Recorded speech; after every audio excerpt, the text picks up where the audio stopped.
South ಆಫ್ರಿಕಾದ ಎದುರು ನಡೆದಿರುವ ಸೂಪರ್ 8ನ ಮೊದಲ ಪಂದ್ಯದಲ್ಲಿ ಭಾರತ ತಂಡದಲ್ಲಿ ದೊಡ್ಡ ಬದಲಾವಣೆ ಆಗಲಿದೆ. ಕೋಚ್ ಗೌತಮ್ ಗಂಭೀರ್ ಮತ್ತು ಕ್ಯಾಪ್ಟನ್ ಸೂರ್ಯಕುಮಾರ್ ಯಾದವ್ ಶಾಕಿಂಗ್ ನಿರ್ಧಾರವನ್ನ ತೆಗೆದುಕೊಂಡಿದ್ದಾರೆ. ಹಾಗಾದ್ರೆ ಸೌತ್ ಆಫ್ರಿಕಾದ ಎದುರು ನಡೆದಿರುವ ಸೂಪರ್ 8ನ ಪಂದ್ಯದಲ್ಲಿ ಟೀಮ್ ಇಂಡಿಯಾದ ಪ್ಲೇಯಿಂಗ್ 11 ಆಗಲಿರುವ ಬದಲಾವಣೆ ಏನು ಎಂಬುದರ ಕಂಪ್ಲೀಟ್ ಡೀಟೇಲ್ಸ್ ಅನ್ನ ಈ ವಿಡಿಯೋದಲ್ಲಿ ನಾವು ನಿಮ್ಮ ಜೊತೆ ಶೇರ್ ಮಾಡಲಿದ್ದೇವೆ. ಈ ಸುದ್ದಿಯ ಡೀಟೇಲ್ಸ್ ಅನ್ನ ಕೊಡುವುದಕ್ಕಿಂತ ಮುಂಚೆ ನೀವು ಟೀಮ್ ಇಂಡಿಯಾದ ಅಭಿಮಾನಿಗಳಾಗಿದ್ದಲ್ಲಿ ಈ ವಿಡಿಯೋಕ್ಕೊಂದು ಲೈಕ್ ಮಾಡಿ. ಹಾಗೆ ಸೌತ್ ಆಫ್ರಿಕಾದ ಎದುರು ನಡೆದಿರುವ ಸೂಪರ್ 8 ಪಂದ್ಯದಲ್ಲಿ ಭಾರತ ಗೆಲುವನ್ನ ಕಾಣುತ್ತದೆ ಅಂತ ನಿಮ್ಗೆ ಅನ್ಸುತ್ತದೆಯೋ ಅಥವಾ ಇಲ್ಲವೋ ಎಂಬ ನಿಮ್ಮ ಅನಿಸಿಕೆಯನ್ನ ತಪ್ಪದೆ ಕಮೆಂಟ್ ಬಾಕ್ಸ್ ಅಲ್ಲಿ ತಿಳಿಸಿ. ಕೂಡ ಅಹಮದಾಬಾದ್ನಲ್ಲಿ ಭಾರತ ಮತ್ತು ಸೌತ್ ಆಫ್ರಿಕಾ ತಂಡಗಳ ನಡುವೆ ಸೂಪರ್ 8ನ ಪಂದ್ಯ ನಡೆದಿದೆ.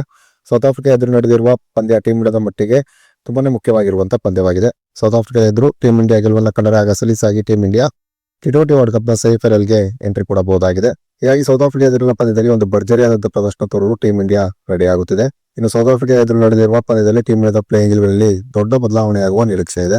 ಅದರಲ್ಲೂ ಕೋಚ್ ಗೌತಮ್ ಗಂಭೀರ್ ಮತ್ತು ಸೂರ್ಯಕುಮಾರ್ ಯಾದವ್ ಸೌತ್ ಆಫ್ರಿಕಾ ಎದುರಿನ ಪಂದ್ಯದಲ್ಲಿ ಅಭಿಷೇಕ್ ಶರ್ಮಾರನ್ನ ತಂಡದ ಪ್ಲೇಯಿಂಗ್ 11 ನಿಂದ ಕೈ ಬಿಡುವ ಸಾಧ್ಯತೆ ಇದೆ. ಅಭಿಷೇಕ್ ಶರ್ಮಾ ಈ ಬಾರಿಯ ಟಿ20 ವರ್ಲ್ಡ್ ಕಪ್ ನಲ್ಲಿ ಆಡಿದ 3 ಪಂದ್ಯಗಳಲ್ಲೂ ಕೂಡ ಡಕ್ಔಟ್ ಆಗಿದ್ದಾರೆ. ಹೀಗೆ ಕಳಪೆ ಫಾರ್ಮ್ ನಲ್ಲಿರುವಂತಹ ಅಭಿಷೇಕ್ ಶರ್ಮಾಗೆ ಬಹುಮುಖ್ಯವಾಗಿರುವಂತಹ ಸೌತ್ ಆಫ್ರಿಕಾ ಎದುರಿನ ಪಂದ್ಯದಲ್ಲಿ ಟೀಮ್ ಇಂಡಿಯಾದ ಪ್ಲೇಯಿಂಗ್ 11 ಸ್ಥಾನ ಸಿಗುವ ಸಾಧ್ಯತೆ ತೀರಾ ಕಡಿಮೆ ಇದೆ.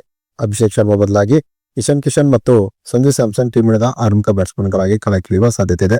ನಮಿಬಿಯಾದ ಎದುರು ನೋಡುವಂತಹ ಪಂದ್ಯದಲ್ಲಿ ಸಂಜು ಸ್ಯಾಮ್ಸನ್ 22 ರನ್ಗಳನ್ನಾದರೂ ಹೊಡೆದಿದ್ದರು. ಆದರೆ ಅಭಿಷೇಕ್ ಶರ್ಮಾ ಈ ಬಾರಿಯ ಟಿ20 ವರ್ಲ್ಡ್ ಕಪ್ ನಲ್ಲಿ ತಮ್ಮ ಖಾತೆಯನ್ನೇ ತೆರೆಯಲು ವಿಫಲರಾಗುತ್ತಿದ್ದಾರೆ.